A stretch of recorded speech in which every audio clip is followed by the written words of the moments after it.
जय हिंद। तो हाँ माय डियर स्टूडेंट, आप जहाँ भी होंगे स्वस्थ और अच्छे ही होंगे और मन लगाकर पढ़ाई करते होंगे। हम भगवान से ही प्रार्थना करेंगे कि आप अच्छे से आप लोग अपने अच्छे से पढ़ाई करें और अपने जीवन को बेहतर बनाएं, क्योंकि ज़िंदगी एक ही बार हम लोग को मौका देती है और ये मौका को हम लोग को नहीं गंवाना चाहिए। तो विद्युत का नेक्स्ट टॉपिक हम लोग पढ़ने जा रहे हैं और हम लोग समझेंगे साथ में मिलकर। तो चलिए शुरुआत करते हैं। विद्युत धारा का, इससे हम पिछले वीडियो में विद्युत धारा के बारे में जिक्र किए थे, थोड़ा सा उसमें विद्युत धारा का कुछ पॉइंट बच गया था, तो हम लोग इस वीडियो में उसके बारे में चर्चा करेंगे। तो चलिए शुरुआत करते हैं।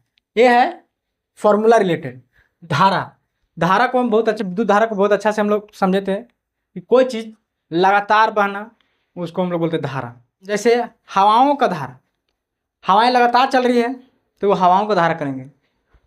पानी लगातार बह रहा है, जल लगातार बह रहा है तो जल धारा बोलते हैं। उसी तरह इलेक्ट्रॉन लगातार बहेगी तो उसको बोलेंगे हम लोग विद्युत धारा। तो इसको अच्छा से हम लोग पिछले वीडियो में चर्चा किए थे। तो हम बात करेंगे धारा, इस फार्मूला, इसको क्या होता है, धारा बराबर विद्युत आवेश बटा समय। यानी कि इलेक्ट्रॉन को जाने में जितना वक्त लगता है उसका रेट को ही हम लोग बोलते हैं धारा, विद्युत धारा बोलते हैं।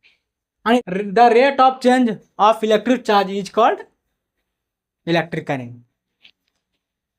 यानी जितना समय में इलेक्ट्रॉन बहेगी और वो बहने में कितना वक्त समय ले रहे हैं, टाइम ले रहा है, उस रेशियो को, उस अनुपात को हम लोग बोलते हैं धारा। ये इसका मेन डिफिनेशन है। इसको शॉर्ट में हम लोग बोलते हैं, धारा को डिनोट करते हैं आई से, आप विद्युत आवेश को डिनोट करते हैं क्यू से।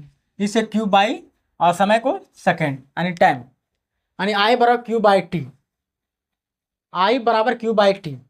एस आई यूनिट के बारे में बात करेंगे इलेक्ट्रिक करंट को, तो एस आई यूनिट होता है विद्युत आवेश का, एस आई यूनिट होता है कूलाम और समय को सेकेंड। अब हम बात करेंगे विद्युत धारा के एस आई यूनिट के बारे में। एस आई यूनिट क्या बताता है? एस आई का फुल फॉर्म होता है इंटरनेशनल सिस्टम ऑफ यूनिट। पूरा दुनिया में करंट को एम्पियर में ही हम लोग मेजरमेंट करते हैं। तो उसी प्रकार यहाँ इलेक्ट्रिक करंट का एस आई यानी पूरा दुनिया का बात कर रहे हैं तो उसको क्या चीज़ हम लोग करते हैं, एम्पियर में नापते हैं। यानी उसका हम लोग ओरिजिनल फॉर्मूला पर जाएं तो विद्युत आवेश का होता है कूलाम और समय का सेकेंड, कूलाम बटा सेकेंड। उसी को कूलाम को शॉर्ट में सी लिखते हैं, सेकेंड के शॉर्ट में एस लिखते हैं। कूलाम बटा सेकेंड में या कूलाम प्रति सेकेंड दोनों एक ही बात हुआ, और ये दोनों को मिला को एक वर्ड में हम लोग बोलते हैं एम्पियर।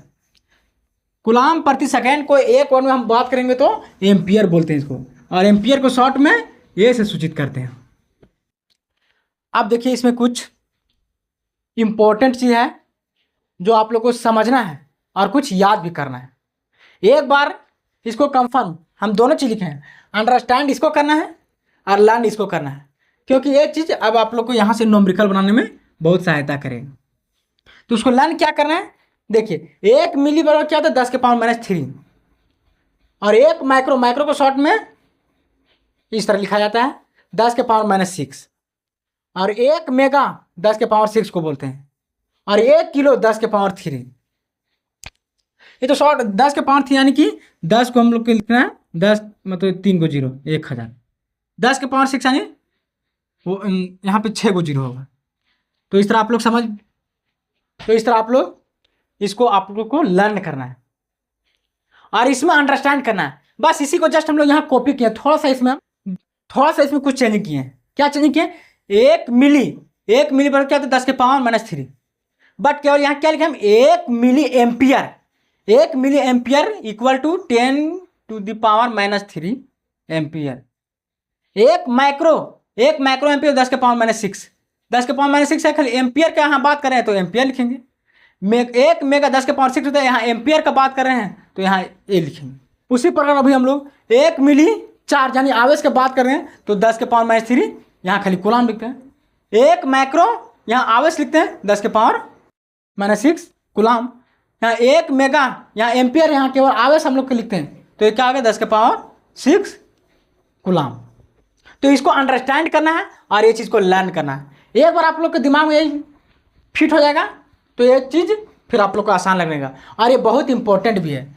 यहाँ तक कि आपका ये मैट्रिक के लिए तो इम्पोर्टेंट है न्यूमेरिकल बनाने के लिए, और आप आईएससी कीजिएगा, आगे का पढ़ाई कीजिएगा, आप वहाँ से नीट का तैयारी कीजिएगा या जेईई एडवांस का तैयारी कीजिएगा, तो ये सब का बहुत महत्वपूर्ण रोल रहता है। तो आप इसे हल्का में ना लें, आप इसे अवश्य आप इसे लर्न कर लीजिए और इसे अंडरस्टैंड करें। तो इस प्रकार आप लोग को ये समझ में आ गया। तो आई होप आप इस टॉपिक को समझ गए होंगे। मिलते हैं किसी नेक्स्ट वीडियो के साथ। जय हिंद।